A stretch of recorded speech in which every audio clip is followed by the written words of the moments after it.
Today's video topic, we are going to be talking about what you need to do to start tracking your Subaru WRX or STI. This will talk about the modifications and precautions you should take to make sure your Subaru can last as many track days as possible. Without further ado, let's go ahead and talk about performance first. Now everyone, myself included, thought the first thing I wanted to do is power. Power is a necessity for this car. That's what I thought. I'm totally wrong. If you're going to start tracking your Subaru, whether it's your first track day or your fifth track day, leave the power as is. It's plenty, it's enough. Use that money you would spend on performance parts like turbo, intercooler, stuff like that, on seat time, track days, and other pads, other brake pads, fluid, stuff like that. Now, if you are a WRX, I would recommend changing out your top mount intercooler. The STI one is much better. The WRX one is very small, prone to heat soak very easily, and I would just recommend getting a Grimmspeed top mount intercooler if you are going to be tracking a whole lot. Now this, I will say, I'm going to cater this video more to people who are going to track at least 4 to 5 times a year. If you were going to do maybe 1 or 2 track days a year, I would not suggest spending the money on the intercooler, and I suggest putting that money towards more track seat time. Now, going off of performance as well, leave the motor as is. For the most part, if you're not going to touch the internals, there's no point of you taking it out and changing anything else. I would recommend getting a Pro Tune, just so that your tuner can dial in the car, maybe run it a little more conservative on the track, so you're not running it super hard and possibly throwing a rod or rod knock, blah blah blah, you know, the Subaru typical problems. So when looking at this car, pretend it's a stock WRX motor. I still have the top mount intercooler.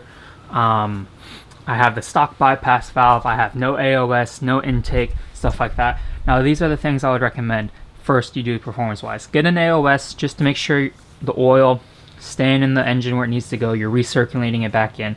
I would upgrade, I guess you consider this, I'm considering it performance because it's in the engine bay. Get a pitch top mount, get engine mounts, stuff like that, just to keep the structure more rigid and you're not losing as much drivetrain loss and power loss, stuff like that. I mean, get a Pro Tune. You could get an intake. That's not a must, but better airflow. Upgrade your top mount intercooler. Now, as you can see, you're already stacking on a lot of money, but if you want bare bones, I mean, you could take the car out as is, just get an AOS, get an oil cooler, get a bigger radiator. That's cooling. You definitely need cooling for these cars. And then go ahead, switch to .4 brake fluid, switch out your oil to something a little bit thicker, like 5W40, maybe even a little thicker, depending on what the temps are, where you guys are running. The hotter it is, you should probably use a thicker oil. But I mean, you could basically send this car out onto the track as is, and just with some basic cooling mods, and you should technically be fine. I have a couple buddies that have STIs that have done a couple track days near stock and they've lasted pretty well. If you keep with a semi-decent tire, not super sticky, something that will not be pushing the car to G limits, you should be fine. Like a Michelin Pilot Super Sport, you can get away probably without many modifications of the car, but I definitely think cooling is a must, AOS is a must, changing out your fluids are a must, and then there are the necessity things that you could buy if you have extra money: air filter with an intake, top mount intercooler, upgrading your bypass valve, stuff like that. But I mean, honestly, for the most part, if you're going to be tracking your Subaru, you can send it out on a stock block, not pushing much power, stock turbo as is. Just make sure you get your cooling done. To dive a little more in depth of what I mean by cooling, I'm talking about a radiator that you have, an oil cooler, hand in hand. I guess I'm kind of going out of order what I said we're talking about, but if you have an oil cooler, I would definitely recommend getting an oil temp gauge. That way you know when to back off your car, because a lot of people who don't monitor their oil temps or their coolant temps, that's how you lift the head gasket, that's how you cause severe damages. You're making the oil go way beyond its hot point, you're making the coolant go way beyond its boiling point. For instance, coolant, you don't really want to see anything higher than 220, 225. Oil, you don't really want to see anything above 255, 260. That's really hot. Anything above that, you're asking for trouble. Now, you can keep going. It's up to you how deep and how far you want to send your car. But making sure you have an oil pressure gauge, oil temp gauge, a coolant gauge. If you have an access port V3, you're able to monitor coolant. Cooling mods are working and keeping the car nice and happy. Alright, so now that we covered motor, cooling, let's go ahead and talk about tires and brakes. Now, looking at WRXs first, those brakes, I mean, for the most part, you're going to fade them out pretty quick. So I would definitely get a good brake fluid. The rotors are okay. I would definitely swap out to slotted rotors on the front and rear. The DBA series are very good. Now you're also going to want to change out your pads. I would recommend at least a pretty decent track pad. Now, no, the more severe of a track pad, like the more harsh track pad you get, the more often you're going to have to change out your rotors. So play that into comparison. But if it's your first couple track days, the car is nearly stock, not pushing a lot of power, a semi-aggressive brake pad will work fairly well. Now, looking again at the WRX, those brakes, they can't hold a lot, so you're going to get brake fade pretty quick. Make sure you also upgrade to stainless steel lines. If you can afford it and you're going to be tracking your car a lot more in a WRX, I would highly recommend upgrading your brakes to either a big brake kit, or what I have is the STI Brembos. Those will be, I mean, you can shed a lot of time in your braking zones, so brakes are a very big factor of a track car. Now, looking at the STIs, you already have STI Brembos. Make sure you get a good rotor in the front and rear. Make sure you get stainless steel lines. Make sure you get good brake fluid, and make sure you get a better pad than the stock ones. Currently, I run the G-Lock R12s, and I find those to be a great pad overall, especially for how much horsepower I'm pushing. Now, if you're on a stock STI, you could probably still run the G-Locks and be perfectly good. You will not experience brake fade. You will not experience any uncomfortable braking areas or have any doubts in your braking ability. So, I mean, that mainly covers their brakes. Like I said before, you just need stainless steel lines, rotors, brake pads, fluid, and you're good to go. Now, let's talk about wheels and tires. Now, I'm running 18x9, 38 offset with a 265/35/18 tire.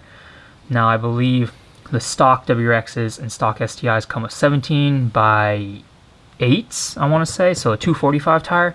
You can easily run those on track, no problem. I would not recommend running the stock Dunlops that come with the Subarus. At least change them out to something a little bit better, like the Federal RSRRs or something. But like I said before, do not go with like NT01s or something super sticky if you don't have an AOS or an oil control valve, something like that, because with those tires you're going to be pushing a lot more G's, and a lot more G's means the oil is going to be sloshing from side to side. So that's something to look into. I would suggest getting maybe a 400 treadwear tire, maybe like the Hankook RS3s, RS4s. Those could be a good option.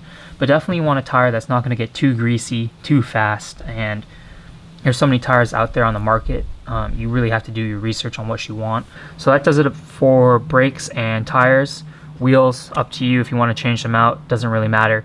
Let's go ahead and move on to suspension. As far as suspension goes, you can track on stock suspension.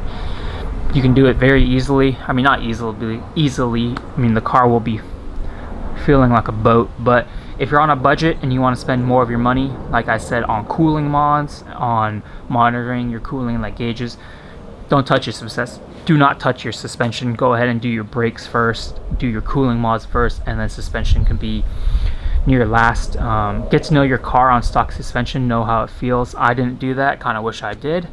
But let's say third, fourth track day, fifth track days, you have a better feeling for your car, you haven't upgraded the power, you're ready to upgrade the suspension because you feel the suspension is holding you back from getting faster lap times. First, I would go with sway bar and end links. I think that is your best bang for your buck. Those are my favorite options to do for suspension wise. Then go ahead and get some bushings to stiffen up the car, rear diff, front subframe, rear subframe, and then if you can really afford it, go ahead and get coilovers. They don't have to be anything super special. Do your research on which coilover will fit you best. With coilovers, I would also recommend getting lower control arms just so you have a bit better ability with camber and all that fine adjustment. But if you're going to be tracking your Subaru, definitely put a lot of suspension mods on your car. As you guys can tell kind of from the video, power, you really don't have to touch it all. Use that money on other things that'll make your driving ability better, which, like I said before, brakes, suspension, and then driver mod. So that basically covers it for suspension. I went in there with suspension already done, so I didn't really have a feel for the car. Now that I'm learning the car at its limits, the suspension is now starting to hold me back. So it definitely is time for me to upgrade my coilovers.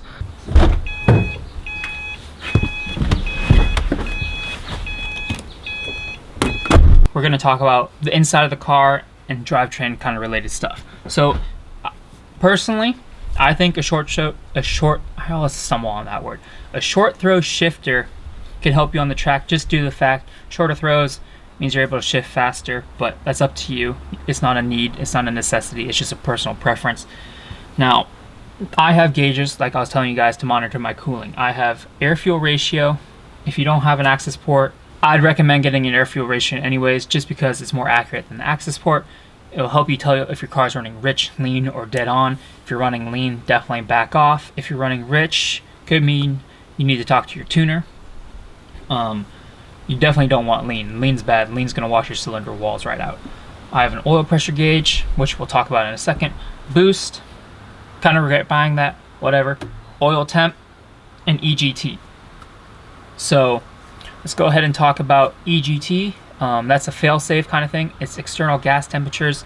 Anything above 1650, 17,000 means I want to back off, because that means my motor's getting very hot. The bung is located in cylinder 4. That's a quick sign to tell you my Subaru motor is not going to last much longer. Back off, go to the pits, cool down. Oil temp, like I said before, you can see my oil temp's 260. I need to stop pushing hard, slow down, take a cool down lap, and then I can possibly go back out for another hot lap. Boost, it's boost. Air fuel ratio, I just kind of told you guys. And then oil pressure. Oil pressure, you want to think about, say 2,000 RPM, you want 1,000 above, so 30 PSI. 4,000 RPM, you want 50 PSI. Now you don't want to see anything really below 10. 20 at the most. Under load, that is. So for instance, when I blew my motor from oil starvation, watching back on the footage, I was going through a turn at about 6,000 RPMs. My oil pressure is reading 8. So you never want to see it really below 20 at wide open throttle. If you do, that means pretty much you're starving your motor of oil. You need to back off, get off track, and let the oil, if you have an oil overflow can, drain some oil back in or top it back off. So for interior, I definitely think gauges, if you're going to be tracking your car, are a 100% must. Alright, I know my thoughts have kind of been jumbled, but let's go ahead and recap. As far as your motor, what's sitting up front in the car, don't touch your power if you don't need to. Go out, stock power, stuff like that. Get a Pro Tune by your tuner just so your car's more dialed in. Get an AOS. Get your radiator upgraded. Get an oil cooler. If you're a WRX, think about upgrading your top mount intercooler. Think about also getting an air filter with an intake. Upgrade your oil. Upgrade your brake fluid.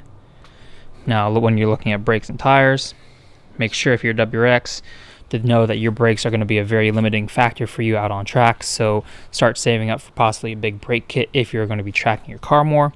Make sure you get better brake pads, better rotors, stainless steel lines and brake fluid, sway bars and end links, and then go ahead and get yourself some coilovers, lower control arms, and all of the bushings needed underneath the car.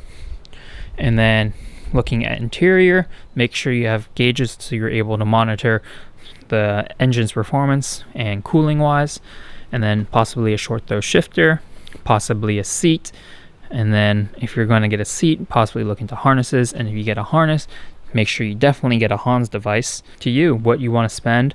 And I would say if you're looking at what I just covered, the bare bones basic: AOS, radiator, oil cooler, brake pads, Pro Tune, rotors, stainless steel lines, a decent set of tires, no suspension, you're probably looking around, that's tough, $3,000 to $5,000 maybe, roughly, if you do it yourself. But track days usually cost around $300. So yeah, definitely it's not cheap to track a Subaru, so just know You should have a rebuild backup fund as well, just some deep pockets. But I think if you are going to be tracking your Subaru religiously, save up, get a built motor, and just know you have that extra precaution. But hopefully that covers it for you guys. Let me know if you have any questions. I hope I covered most of what is needed to track your Subaru. That's what I got from my knowledge. All right, guys, take care.